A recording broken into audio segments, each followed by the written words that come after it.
Kanhu aka kanonzika TRS connector. Kanoita basa rekutransmita masignals anobva kuma-devices akasiyana-siyana. Ingava foni, laptop kana any other source of audio. TRS zvinomborevei? Zvinoreva tip, ring nesleeve. Ma-TRS connector anogona kutransmita stereo signal.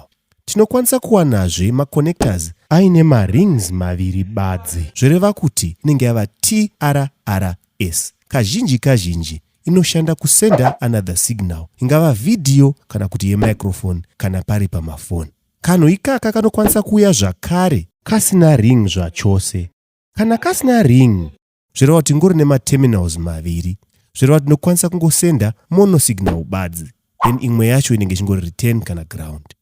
Ma-TRS kana kuti ma-TS kana kuti ma-TRRS connectors anokwanisa kuuya ari ma-3.5mm anenge ari ma-1/8 inch kana kuti ma-1/4 inch anova iwo ma-6.3mm. Anoshanda pakasiyana-siyana. Madiki achiwanzoshanda kuma-device akaita semafoni nema-laptops. Mahombe achiwanzoshanda kuma-instruments akaita semagitare, ma-keyboards uye kuma-mixers. Ndinovimba kuti madzidza pane zvatangachitaura. Kana muchida kudzidza zvakawanda, make sure masubscriber kana kulaika papeji rino iri.